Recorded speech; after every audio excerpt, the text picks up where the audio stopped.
धरण उशीला कोरडं घशाला ही म्हण तुम्ही खरं तर अनेक वेळा ऐकली असेल. मात्र परभणी जिल्ह्यातील जिंतूर तालुक्यातील निवळी या गावाच्या ग्रामस्थांवर ही खरं तर ही मराठीची म्हण अगदी तंतोतंत या घडीला फिट बसते. कारण आपण आहोत करपरा नदीच्या नदीपात्रामध्ये बसलेले हे शेतकरी खरं तर आंदोलन करतात. त्यांच्या काही मागण्या आहेत. परभणी जिल्ह्यातील सर्वात मोठा जलाशय जो आहे येलदरी जलाशय, त्याचा पाणी खरं तर परभणीच्या जिंतूर आणि परभणीकरांना भेटत नाही. परभणीपेक्षा जास्त लाभ याचा हिंगोली आणि नांदेडकर यांना भेटतो, असं शेतकऱ्यांचा आरोप आहे. या करपरा नदीचा रुंदीकरण आणि खोलीकरण करण्याच्या मागणीसाठी शेतकरी थेट या नदीपात्रामध्ये बसलेले आहेत. काही शेतकरी आपल्यासोबत आहेत.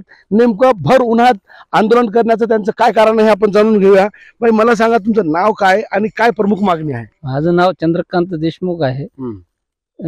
आमचं मागणी ही आहे की जशी नदी पात्र तयार झालंय तसं नदीत फक्त एक वेळेस काहीतरी खोलीकरण झालेलं आहे, सरळीकरण झालेलं आहे. त्यानंतर 72 पासून मला तरी वाटतं की त्याच्यानंतर काही कामच झालं नाही या नदीत.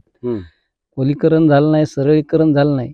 आणि त्यामुळं काय होतंय की याच्यामध्ये वेगवेगळे झाडं फुटलेत आणि नदीचं जे मुख्य पात्र आहे ते पात्र सोडून दुसरीकडूनच पाणी वाहत आहे आणि त्यामुळं शेतकऱ्यांचं अतोनात नुकसान होत आहे. हाताला आलेलं एखादं पीक हाताला आलेलं असताना सुद्धा तो पाण्याच्या प्रवाहात वाहून जात आहे. मग याची शासनानं कुठेतरी दखल घ्यायला आवश्यक आहे, जेणेकरून शेतकऱ्याचं नुकसान होणार नाही भविष्यात. आणि आम्ही बरेच वेळेस पाठपुरावा केलेला आहे. पाठपुरावा करूनही शासनानं आणि काही ठोस पावले उचललेली दिसत नाहीत. त्यामुळं आम्ही आमचा लढा हा आज चालू केलेला आहे आणि जोपर्यंत आमच्या मागण्या पूर्ण होणार नाहीत तोपर्यंत आम्ही आमचा लढा चालूच ठेवणार. मराठवाड्यातील दुसरा सर्वात मोठा धरण अशी ओळख असलेल्या येलदरी तुमच्या शेजारी आहे.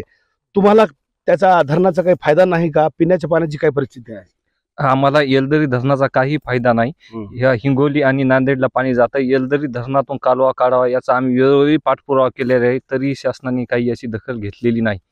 याच्या पुढेही हे आंदोलन सुरूच राहील.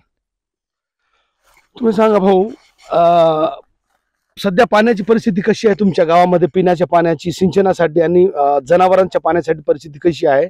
आणि या सरळीकरण आणि रुंदीकरणाचा नेमकं काय फायदा गावाला होणार आहे? एक आपल्या दृष्टिकोनानं समजा नदी पात्र हे सरळीकरण रुंदीकरण तर व्हायलाच पाहिजे.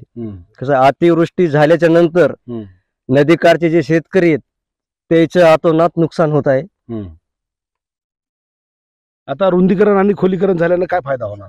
रुंदीकरण खोलीकरण झाल्याने शेतकरी असा बिनधास्त पेरू शकतो. समजा सोयाबीन, आता उद्याची सोयाबीन जी आहे ते बिनधास्त शेतकरी पेरू शकतो आपल्या आपण शेतामध्ये. त्यामुळे हे रुंदीकरण आणि खोलीकरण हा रुंदीकरण खोलीकरण व्हायलाच पाहिजे. आणि एका शेतकऱ्याचे 10-10 एकर म्हणजे 10-10 बॅग सोयाबीनच्या अक्षरशः चालल्यात.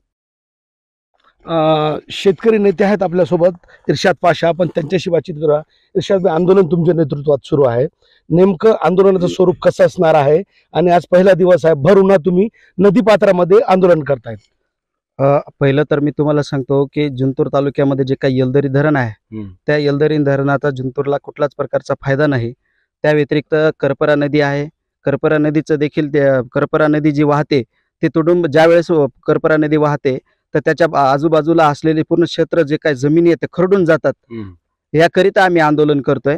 आणि आंदोलनाचं स्वरूप असं असणार आहे की आज आमच्या आंदोलनाची सुरुवात झालेली आहे. आज आम्ही निवळीतून पुढच्या निवळी आणि वरणा या गावामध्ये पायी जाणार आहोत. नदीपात्रातून भर उन्हात आम्ही या ठिकाणी त्या पायी जाणार आहोत. आणि त्या प्रत्येक गावामध्ये जाऊन आम्ही सार्वजनिक ठिकाणी बसून शेतकऱ्यांना याचं निमंत्रण देणार आहोत की बाबा तुमच्या जे काय आपली नदी आहे ही नदी सरळीकरण करण्यात यावं, रुंदीकरण करण्यात यावं, खोलीकरण करण्यात यावं. याकरिता आपण शासनाला पाठपुरावा करत आहोत, मागणी करत आहोत.